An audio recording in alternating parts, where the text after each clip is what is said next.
My name is Meredith Quillen. I am 37 years old. I have soft blonde hair that falls just past my shoulders and clear blue eyes. People sometimes tell me I am pretty, but I never really believe them. I teach economics at a large university in Ann Arbor, Michigan. The campus is full of old brick buildings, tall trees, and students who walk fast with backpacks and big dreams. My days are quiet and steady. I wake up early, drink coffee in my small apartment near the Huron River, then drive to campus. I stand in front of lecture halls filled with young faces full of energy. I love explaining how money moves in the world, how choices shape lives. After class, I go home, make simple dinners, and read books until late. I have a few close friends, but no one special. I am single. Some evenings, the quiet feels heavy, like an empty room that echoes. I wonder if this is all my life will ever be. This semester, a new student joined my intermediate economics class. His name is Jasper Whitlock. He is only 19. He has dark, wavy hair and a warm, easy smile that lights up when he understands something new. He always sits in the second row, close enough that I can see the notes he writes carefully. Jasper is sharp. He catches ideas quickly and asks thoughtful questions that make the whole class pause. At first, I noticed him only as a good student, but soon I saw something else. He looked at me longer than the others did. His eyes followed me when I walked across the front of the room. When I turned to the whiteboard, I could feel his gaze on my back. It was a different kind of look. Soft, curious, warm in a way that made my stomach tighten. After class, most students rushed out. Jasper often stayed behind. He would pack his bag slowly, then walk up to my desk. "Professor Quillen," he said one afternoon, "your lecture on supply shocks today was really clear. You make hard things feel possible." His voice was gentle, and his smile reached his eyes. Another day, he lingered longer. "You look nice in that blue sweater, Professor. The color suits you." He said it quietly, almost shy. I felt heat rise in my cheeks. No one had said something like that to me in years. It felt good, but it also scared me. I told myself to be careful. He was my student. He was 19. I was 37 and his professor. The university had strict rules about this. I made my voice firm. "Jasper, do you have a question about the material?" I kept our talks short and professional. I reminded him that my personal life was separate from class. But inside, a small part of me woke up. It had been so long since anyone noticed me that way. His words left a quiet glow that lasted into the evening. Still, I pushed the feeling down. I repeated to myself, this cannot happen. I am the teacher. He is the student. Nothing more. I tried harder to keep distance. When he stayed after class, I answered only economics questions. I avoided eye contact when his look felt too long. The weeks passed. Fall turned colder in Ann Arbor. Leaves blazed red and gold, then fell. Snow started to dust the campus paths. I felt tired deep in my bones. Teaching, grading, research meetings, it all piled up. The strange pull I felt toward Jasper made everything heavier. I needed to get away. I needed sun and quiet and space to breathe. I searched online for a winter break trip. I found a small sunny island in the Florida Keys. It had white sand beaches, clear blue water, and palm trees that swayed in the breeze. It was far from Michigan winters and far from campus life. I booked the flight and a simple beachside hotel. I told myself, 1 week of rest. No work, no thinking about class, no thinking about him. I packed light. A few books, sunscreen, a swimsuit. On the plane, I watched the gray clouds of Michigan disappear below. When I landed in the Keys, warm air wrapped around me like a hug. I smiled for the first time in weeks. The first few days were perfect. I walked barefoot on the sand. I swam in warm turquoise water. I sat under an umbrella with a book and let the sound of waves wash everything away. Evenings, I sat at a small beach bar with colorful lights. I sipped cold drinks and felt my shoulders finally relax. One evening, the sky turned soft pink and orange. I sat at the bar with a mango drink in my hand. Soft music played. The ocean whispered nearby. Suddenly, a familiar voice cut through the calm. "Professor Quillen?" I turned fast. My heart jumped. There stood Jasper Whitlock, wearing a simple t-shirt and shorts, his dark hair messy from the sea wind. He looked as shocked as I felt. He was with 2 friends, but they hung back. "Jasper?" I said, my voice weak with surprise. "What are you doing here?" He laughed softly, that same warm smile spreading across his face. "I'm on break with some buddies. This is crazy." Of all places. We stood there for a moment, the surprise hanging between us. His friends drifted to another table. Jasper stepped closer. "Since we're not on campus, can I buy you a drink, Meredith?"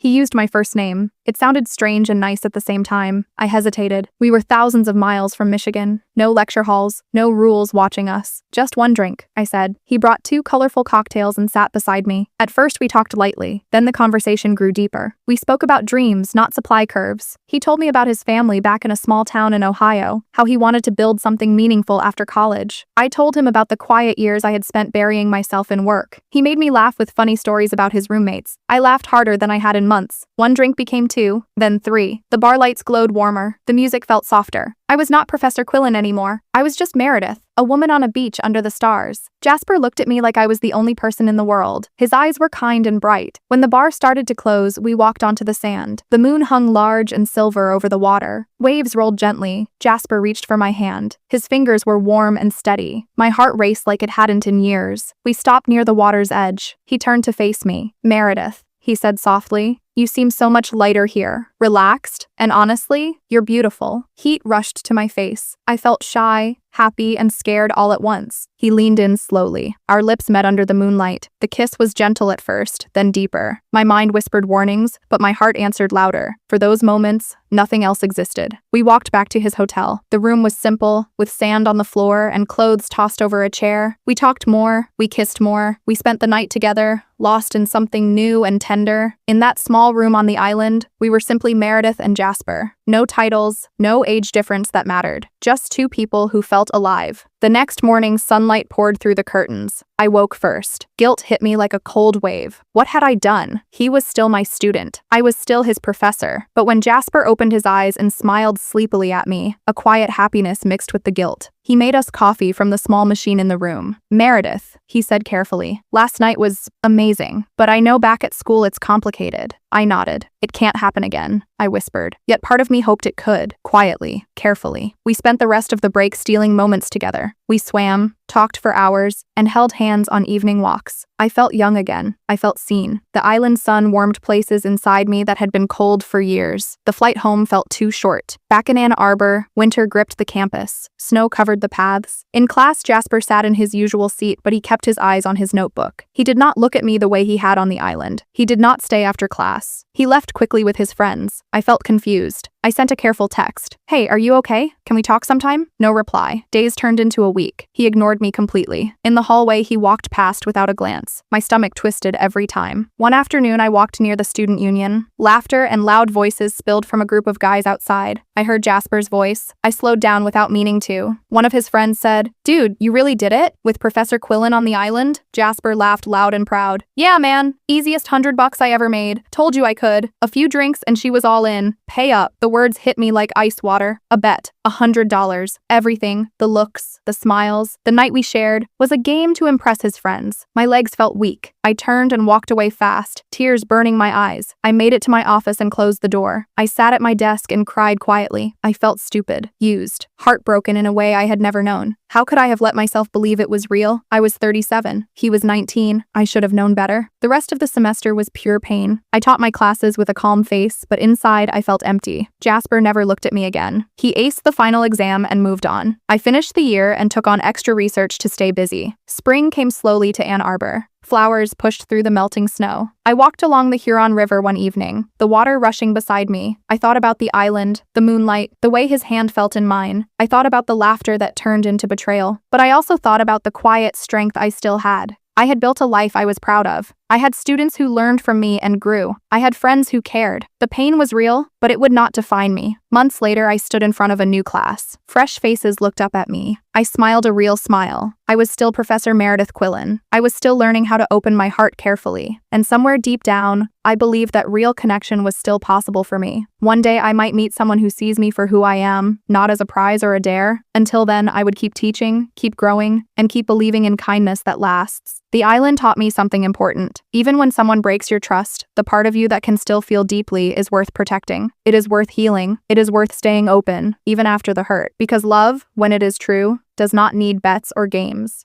It simply shows up, stays, and chooses you every day. I am still waiting for that kind of love, and I am learning to choose myself in the meantime. If this story touched your heart, don't forget to like this video and share it with someone who needs a reminder that healing is possible. Tell us in the comments, have you ever trusted someone and been surprised by the truth? Your stories matter. And subscribe to the channel for more emotional stories about love, loss, and finding strength again. Thank you for watching. Take care of your heart.